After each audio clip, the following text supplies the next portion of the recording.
Greetings, and welcome to the Zogenix fourth quarter and full year 2019 financial results conference call. At this time, all participants are in listen-only mode. A question-and-answer session will follow the formal presentation. If anyone should require operator assistance during the conference, please press star zero on your telephone keypad.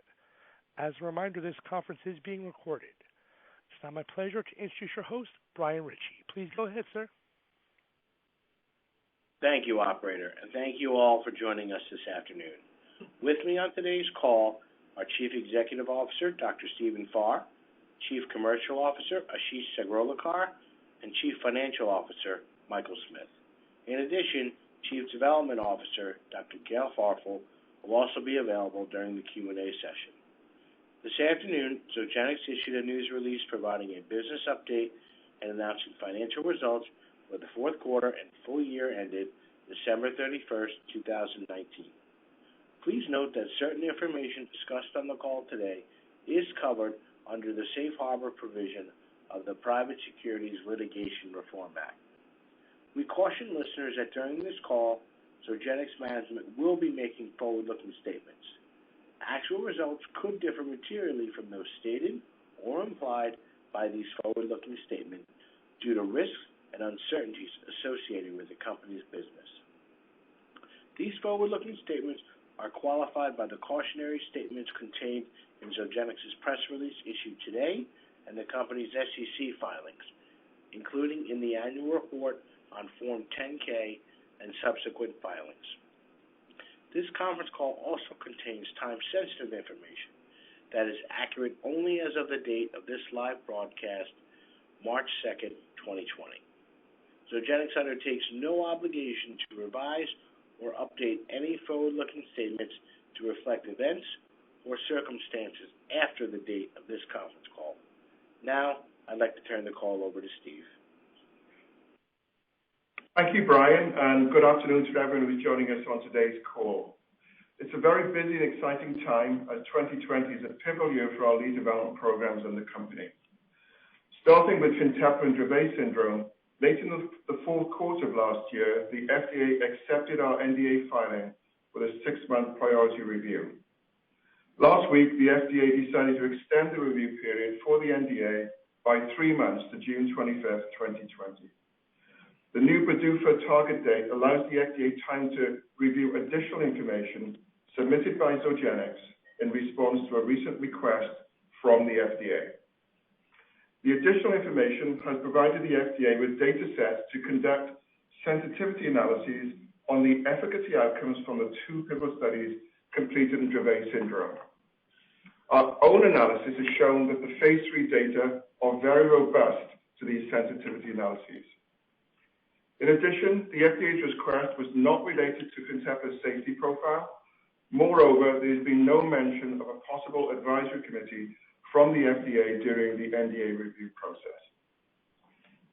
As a reminder, our NDA application was based on data from 2 pivotal phase 3 trials in Dravet syndrome and an interim analysis of an ongoing open-label extension study, or OLE, Study 1503, which at the time included 232 patients treated for up to 21 months. Both of the pivotal trials met the primary endpoints and all key secondary measures with high statistical significance. Fintepla at all doses resulted in rapid, clinically meaningful reductions in convulsive seizures when added to patients' stable anti-epileptic treatment regimens. During the fourth quarter, the results from these pivotal Dravet studies were published in full in 2 prestigious journals, The Lancet and JAMA Neurology. We remain very confident in the data supporting our NDA submission and look forward to continuing to work with the agency as they complete their review along this new timeline. Importantly, the robust reductions in convulsive seizures observed in the randomized controlled trials were also sustained in the long-term open-label study in Dravet syndrome, which, as I noted earlier, included patients on therapy for up to 21 months.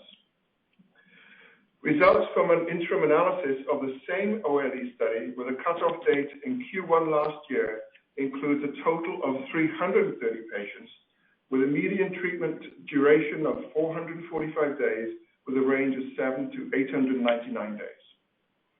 In 222 patients treated 1 year, there was a 77% decrease in median monthly convulsive seizure frequency when comparing treatment effect at months 10 to 12 versus baseline. And for the 52 patients treated for 2 years, the median decrease in monthly convulsive seizure frequency at that time point was 83% compared to baseline. These impressive data, along with a portion of patients with clinically meaningful and profound seizure reductions in seizure frequency, will be presented at the American Academy of Neurology annual meeting in Toronto in April. Other presentations at this meeting will also feature Fintepla, including a report of the real-world effectiveness in our ongoing U.S. expanded access program and preliminary results from an open-label pilot study of fenfluramine's safety and efficacy in sunflower syndrome. As we look ahead to the PDUFA target date, we are continuing with our pre-commercial activities and planning for a potential launch in the United States in the third quarter of this year. Ashish is excited to tell you more about our plans in a moment. Before that, though, let me also add that we are also focusing on the MAA for Fintepla in Dravet syndrome. The review process is continuing in Europe as we assist the reviewers in their assessment of our application towards a final opinion this year. With that, let me go ahead and turn the call over to Ashish to highlight our commercial readiness activities. He'll be followed by Mike, who will cover our fourth quarter and full year 2019 financial results. And then I'll provide an update on the rest of our development pipeline before opening up for Q&A. Ashish? Thank you, Steve. Good afternoon, everyone. We have been able to ensure that commercial programs are in place and are pleased to report that we intend to be ready to launch shortly after the approval, if granted. We have our entire U.S. commercial team in place and have recently hired and onboarded key account managers, a national accounts team, and the customer support team that will deliver comprehensive patient services through our hub, which is called Zogenix Central. These are experienced professionals who have considerable experience in rare diseases, epilepsy, and specifically Dravet syndrome. We have been discussing with payers and educating them on the significant unmet need that exists in the Dravet community. In conversations today, we have received a very positive reception, and we will continue to engage with payers through the first half of the year and beyond. Product manufacturing, supply, and distribution partners are ready to launch in July if approved. These partners are uniquely positioned to ensure the most efficient access to Fintepla for the greatest number of patients at launch. We are committed to ensuring patients who need Fintepla are able to access it if approved. Zogenix Central will offer personalized service to Fintepla patients, caregivers, and physicians. Zogenix Central is a single location providing a robust service and support system for families and healthcare providers throughout the treatment and fulfillment process. Specifically, it will include a hub that is led by care coordinators who will work with the caregivers and healthcare professionals through the start and continuation of therapy, reimbursement support team to help healthcare professionals and caregivers, REMS administration, including help with the ECHO process, and specialty pharmacy. We continue to engage with the members of rare epilepsy communities, especially Dravet community, to better understand their needs. We are grateful for their continued support and encouragement for our efforts and programs as we await the potential approval of Fintepla. In 2019, we also launched our disease education portal, draveturgency.com, to educate and raise awareness to the needs of Dravet patients. Let me turn now to Europe, where similar activities are underway at the pan-European and country level to prepare for the potential launch of Fintepla. We have built a team with considerable experience in rare diseases and epilepsy in areas such as market access and marketing. We have initiated discussions with healthcare authorities to develop country-specific health economic models. So far, we have had very positive engagement and feedback from regulators in all major European markets, and we will continue these conversations in 2020. We already have experienced medical and regulatory teams in place all across Europe, and we have recently set up country offices and local leadership in United Kingdom, Germany, Italy, and Ireland. In summary, we are prepared and ready to launch Fintepla when approved so that we can bring this potentially transformational therapy to patients who so desperately need it. With that, let me hand over the call to Mike for a financial review. Mike? Thanks, Ashish, and good afternoon, everyone. Today, we issued a press release summarizing our business and financial results for the fourth quarter and full year ended December 31st, 2019. We recognized $1.9 million in revenue during the fourth quarter of 2019, and this is a result of our March 2019 collaboration with Nippon Shinyaku for Fintepla and Dravet syndrome and LGS for Japan. Zogenix recognized no revenue for the corresponding period of 2018. Total R&D expenses for the fourth quarter were $35.8 million, an increase of from $23.6 million in the corresponding period of 2018, and this is largely attributable to the expanded clinical trial activities related to the ongoing phase 3 development of Fintepla and LGS. ZGNX expenses for the fourth quarter ended totaled $18.7 million, and this compares with $11.3 million for the fourth quarter of the prior year. This increase was driven by continued investment in preparation to prospectively launch Fintepla for the treatment of Dravet syndrome in the U.S. and in various countries in Europe in the coming years. Net loss for the fourth quarter ended December 31st, 2019 was $56.1 million, or $1.26 per share. This compares to the net loss of $22.4 million, or 53 cents per share in the fourth quarter ended December 31st, 2018. Net loss for the year was $419.5 million, or net loss of $9.74 per share, compared to a net loss of $123.9 million, or a net loss of $3.27 per share in the prior year. We ended the fourth quarter with cash equivalents, and marketable securities totaling $251.2 million, which, assuming approval, we believe are sufficient resources for us to execute on a launch of Fintepla and Dravet syndrome and support our planned operations for at least the next 12 months. With that, I'll turn the call back now over to Steve. Thanks, Mike. As you've heard, we are actively advancing all aspects of our Fintepla program in Dravet syndrome and look forward to the target action date for the NDA of June 25th this year. Last month, we were delighted to announce positive top-line data from our third pivotal phase 3 clinical trial for Fintepla, Study 1601, a global phase 3 clinical trial in 263 patients with LGS. The study included patients between the ages of 2 and 35 years whose seizures remained uncontrolled while on one or more anti-epileptic drugs, or AEDs. The study met its primary endpoint of showing a highly statistically significant reduction from baseline in the median percent change in monthly drop seizure frequency compared to placebo. As we've mentioned before, LGS is a rare and severe form of epilepsy arising from multiple different causes, making it notoriously difficult to treat, and which seizures are often highly resistant to existing therapies. Importantly, nearly all LGS patients will, at some point, have tried and failed multiple AEDs. Therefore, there continues to be a significant unmet need in LGS. Based on the results from Study 1601, Fintepla has shown an efficacy effect size comparable to many of the currently approved LGS treatments.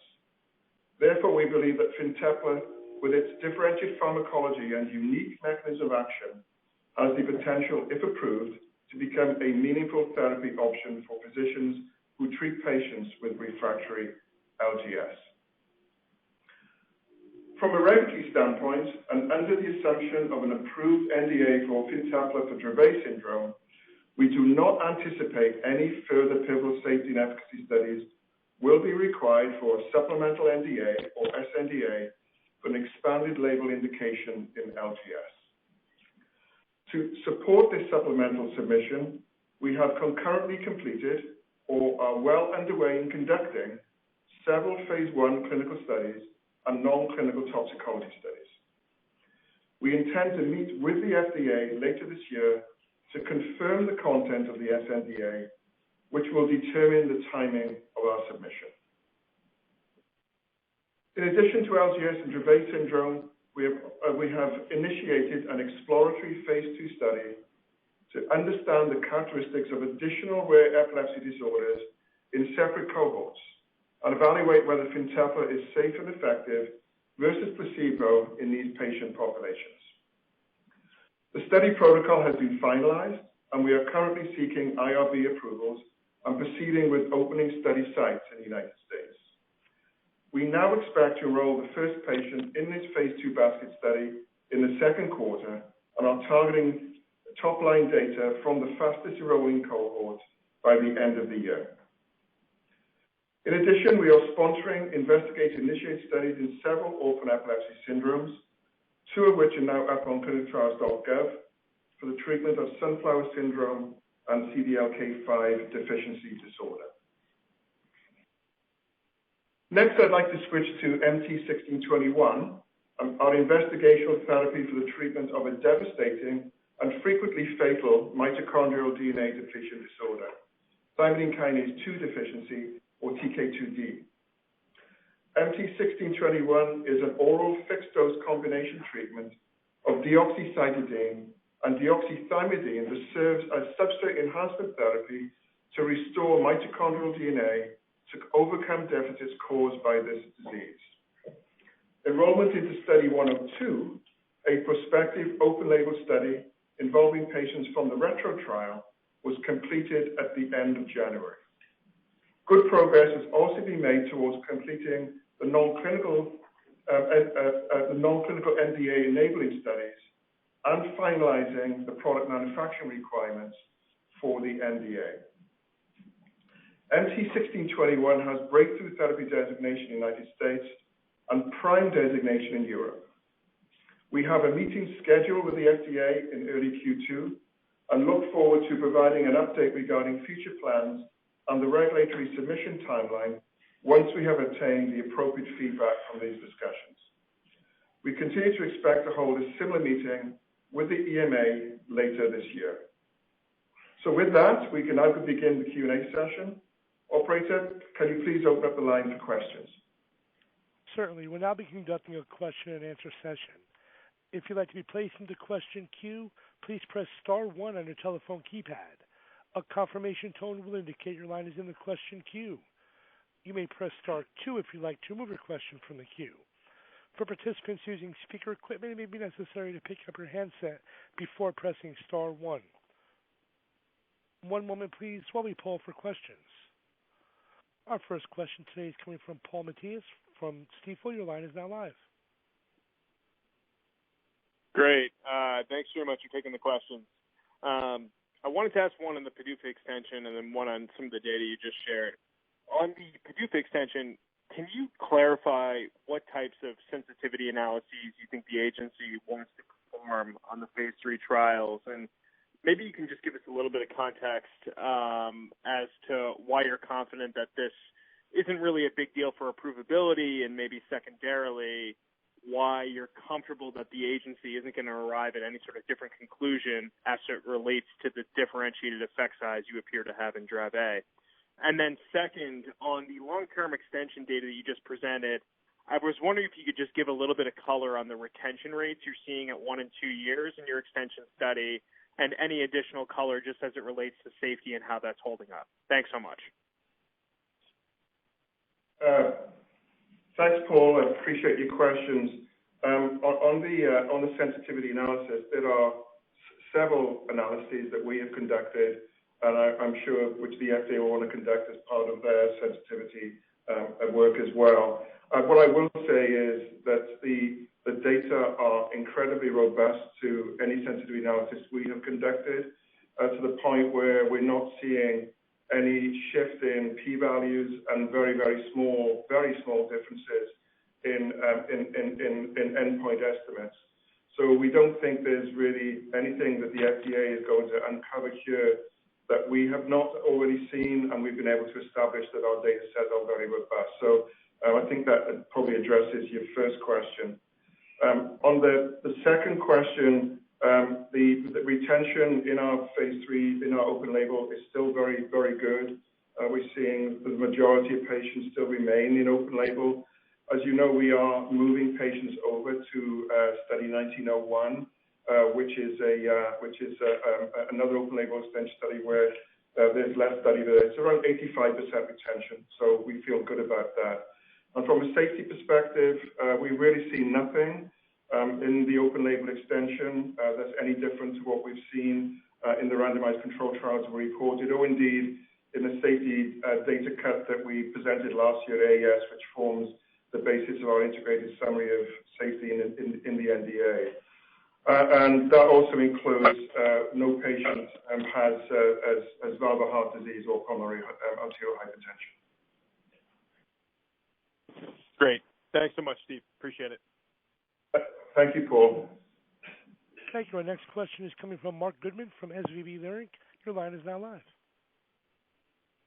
Yeah, can you just give us a sense from the commercial spending, what was done in the fourth quarter, and how we should expect 2020 to play out, given you don't have approval yet? And then second of all, just come back to Europe for a second and just tell us what exactly, where are we on that? Can you define the time a little bit more carefully than what you had mentioned is just happening this year? Thanks. Yeah. Go ahead, Mike.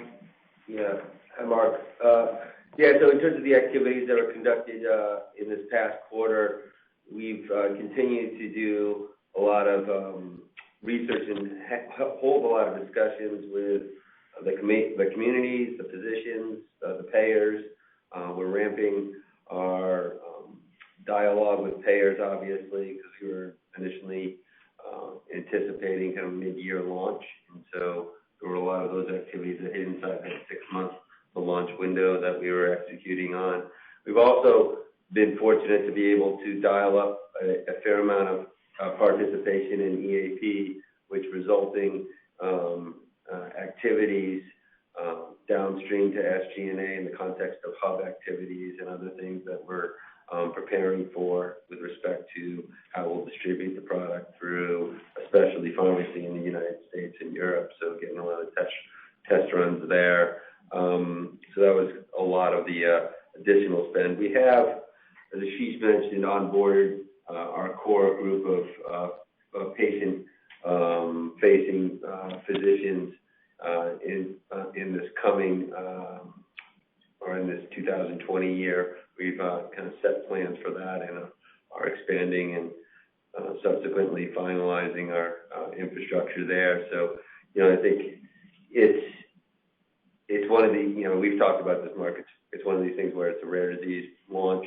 It's, net 50 people plus in the United States across inside and outside, 20 to 25 person external facing sales force. So it's, a fundamentally cost that would be similar for that kind of structure that we would be anticipating for the year. And then for Europe, we're basing our base case right now off of a timeline that is similar to Epidiolex's timeline there.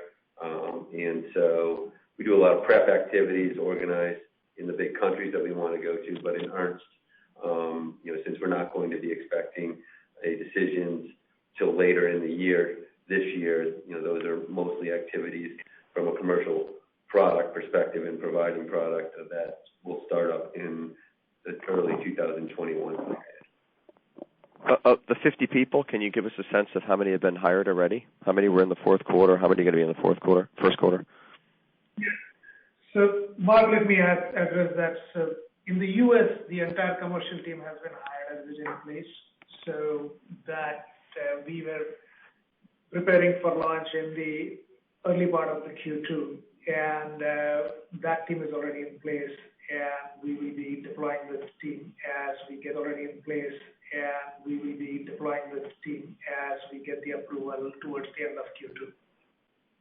Thanks. Your line is now live. Great. Thanks for the questions, guys. So a couple, I guess, a follow-up to Mark's first for the EMA and CHMP decision. If I remember correctly, you had indicated at one point that the decision could come this quarter. Can you remind me why it's not expected now until later this year? What the go, and then, sorry, can you also talk about your approach in the U.S. with your 20 field-based reps who I think are targeting 1,500 docs? How did you identify those, and what gives you confidence that you can fully address the market with that number of people? Thanks. Yeah, thank you, Daniel. I'll ask Ashish to take the second part, but before that, I can sort of take you through the MAA. As you know, there's no PDUFA equivalent in Europe with respect to the review of an MAA, and there are various clock stops along the way. Where we're at right now with MAA is that we are anticipating the day 180 questions coming up towards the end of this quarter. So that will be the next time where we'll see the feedback from the reviewers, and then we'll have a better estimate of what the timing would be around a final CHMP opinion at that time. The reviews in Europe do take, we think, a little bit longer than they have in the United States historically. We think that our time frame that we're on is really no different to a number of other drugs that have been approved recently, including one in Lennox-Gastaut and Dravet syndrome. And Ashish, could you take the next one? Yeah, Daniel, I think in terms of the number of targets that you talked about, taking a step back, you want to look at it as a Dravet syndrome focused activity, which is a rare condition, and we have done over the last 18 months multiple research as well as profiling work in the U.S.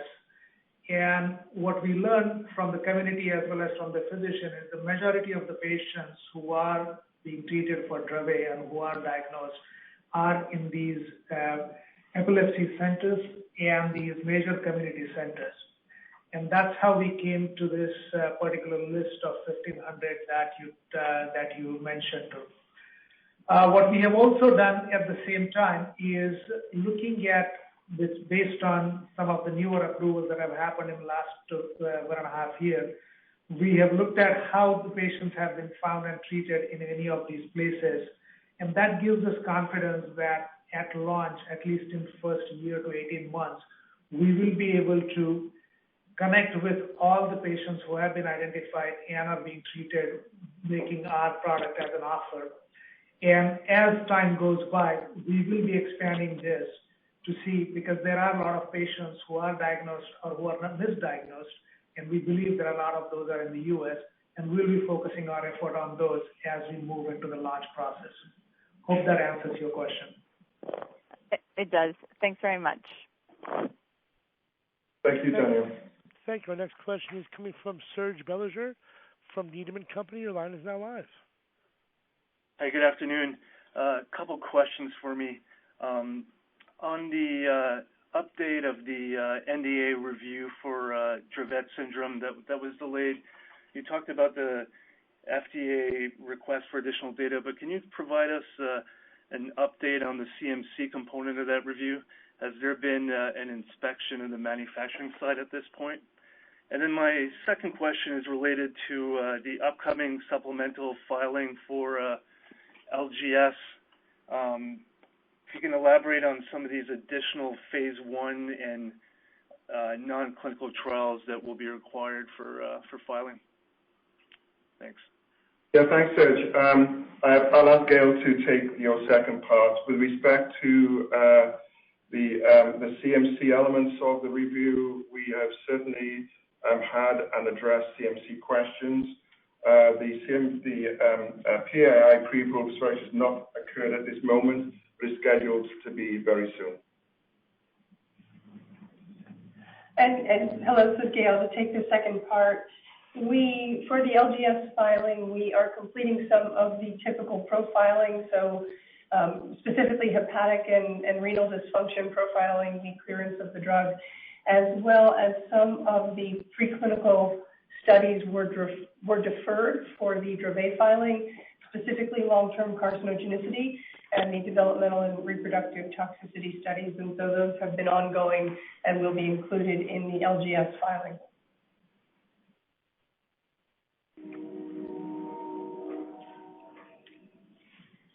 Thank you. Our next question is coming from Jason Butler from JMP Securities. Your line is now live.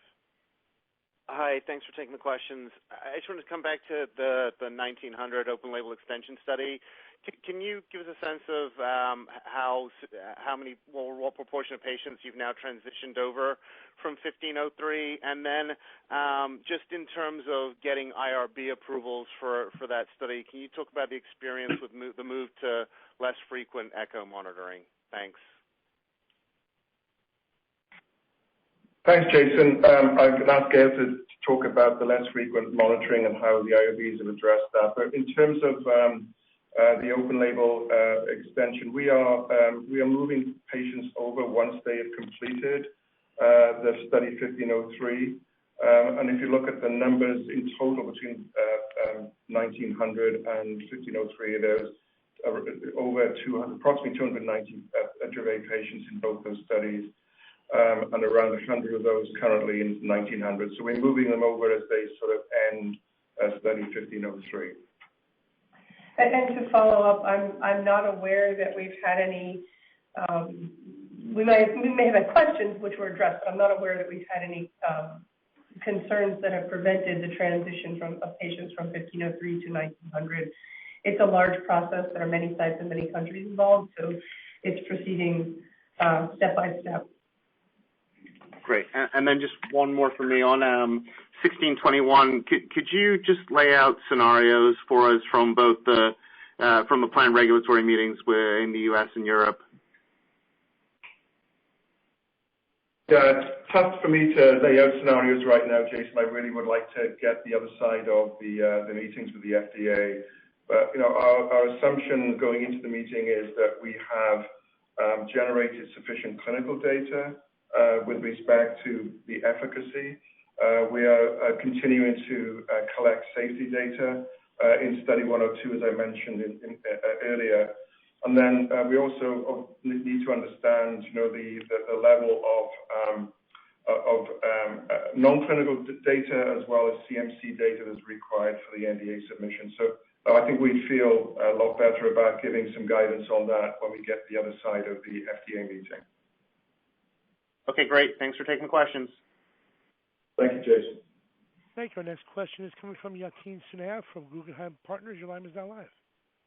Hey, guys. Thank you for taking my question. Just a couple. On the preclinical side, could you maybe talk about the preclinical studies, especially with regard to the carcinogenicity studies, whether they have been submitted for Dravet? What would be the gating factor from preclinical perspective for LGS? Do you have to complete those studies prior to the submission, and what the status is? And then I have one more follow-up. Yeah, thank you. So the CAR studies that we started were in relation to assuming that these studies may be required for an original supplemental NDA for LGS. The FDA were prepared for these to be deferred for an approval in Dravet, so they're not required for the Dravet NDA, as you know. We have conducted 2 CAR studies. Well, one's just complete, the other is still ongoing. One is in a 6-month transgenic mouse, and the other is a 2-year CAR in rodents. When we discussed with FDA, we're really trying to determine exactly what information around those CAR studies needs to be submitted as part of supplemental, not just whether or not you could just submit with one rather than 2 CAR studies, whether or not the FDA would accept, for example, a draft audited report as opposed to the final report plus send data. So those type of questions and response to those questions will help us sort of narrow down what is the timing for an sNDA for LGS. Okay, that's helpful. And then on the balance sheet side, I mean, it looks like I think you raised maybe about $50 million in Q4. Can you maybe confirm is that true? Is there an ATM? And then talk about your comfort with the balance sheet now. What level you need to maintain going into the launch, and also if you can talk about the pricing range that we should be thinking about now that you have both Dravet and LGS data in hand. I'll hand over to Mike. Hi, Tim. Yeah, we raised around $42 to $43 million in Q4 through an ATM a shelf that we had active, and we did most of the activity or all of the activity after we had gotten assurances of acceptance of the NDA. We have the financials say about $250 million in our bank account at this point, and given the size of the launch team and the infrastructure needed being somewhat efficient, we're very confident that we've got the resources we need to put to that for that and our other operations for the coming year. We got the data on LGS, and it confirmed a lot of the things that we've seen in Dravet with respect to getting some robust response with a number of different patients that have a disease that's classified in that syndrome. We didn't have the same level of responder rate that we saw in Dravet, but we did see some really significant responses in the context of a very, very difficult to treat disease that doesn't have a lot of options and isn't necessarily your broad refractory epilepsy market. So our pricing strategy has kind of remained consistent to date in that we are looking to price the product off of the value and is being informed on an ongoing basis with our discussions with payers in the community. Okay. Thank you. Yeah. Thank you. Our next question is coming from Difei Yang from Mizuho Securities. Your line is now live. Hi, good afternoon, and thanks for taking my questions. Just a couple. Now that you know the durability of efficacy in Dravet syndrome, could you comment on how should we think about the durability of efficacy for the LGS patients? And then follow that with a quick financial question with regards to what should we assume the R&D burn rate in 2020? Thanks, Difei. I'll take the first part of your question and hand over to Mike for the burn rate question. But we don't have, we have not reported any data yet, long-term data in LGS. So that'll clearly be something that we'll talk about when we see those data over time. But we are very excited about the data we're showing for long-term efficacy in Dravet and how durable the response is, and I think that's emphasized by the latest cut that we actually talked about today. So we obviously don't know what it is in LGS at this moment in time, but we will certainly report on that as we have the data moving forward. Mike, burn rate?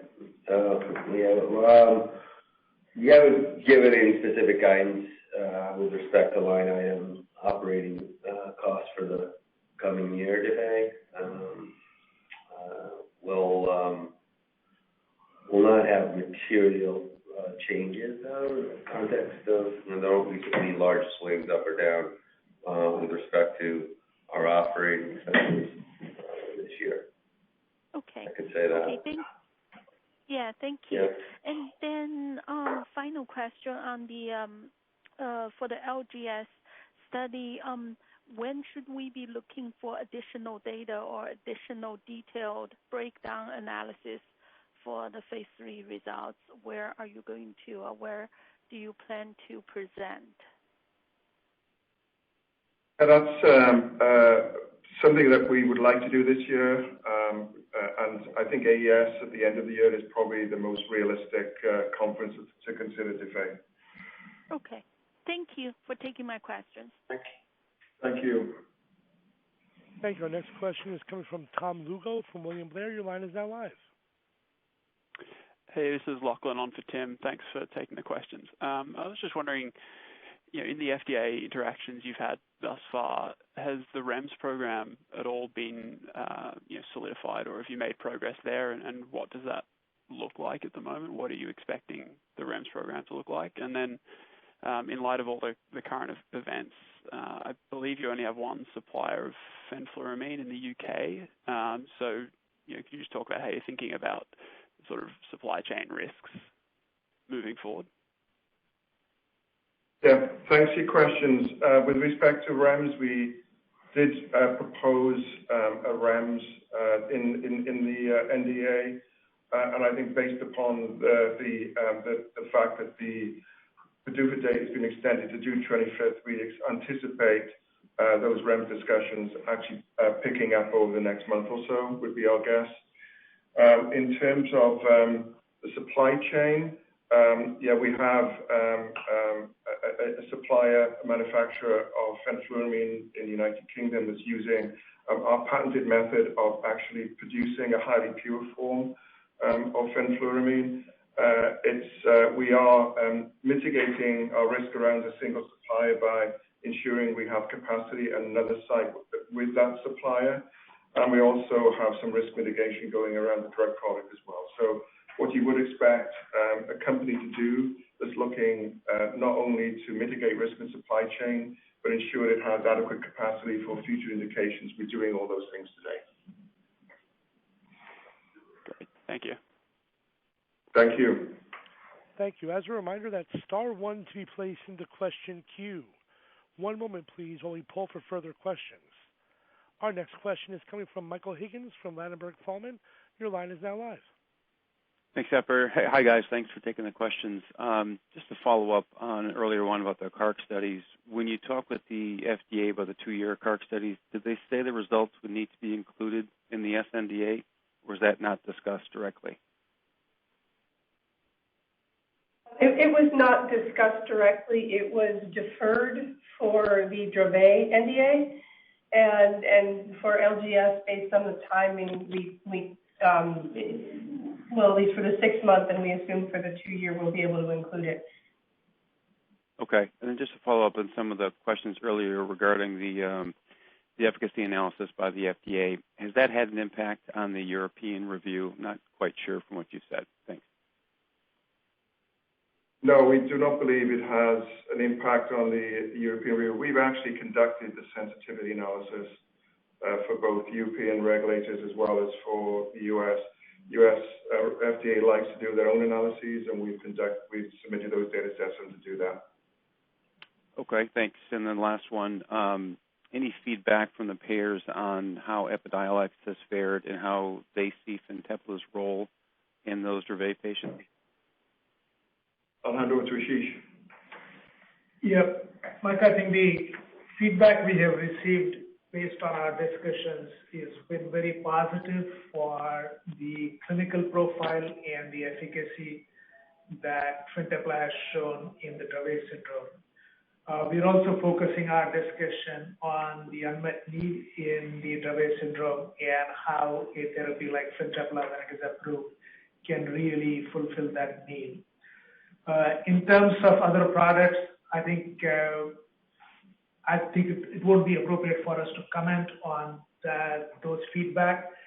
But what we do understand, not only from the payers but also from the community, is that given the refractory nature of this condition and given the seizure burden, there is a need for different therapies, and we expect that when we launch, it will get used and approved. Great, appreciate it. Thanks, guys.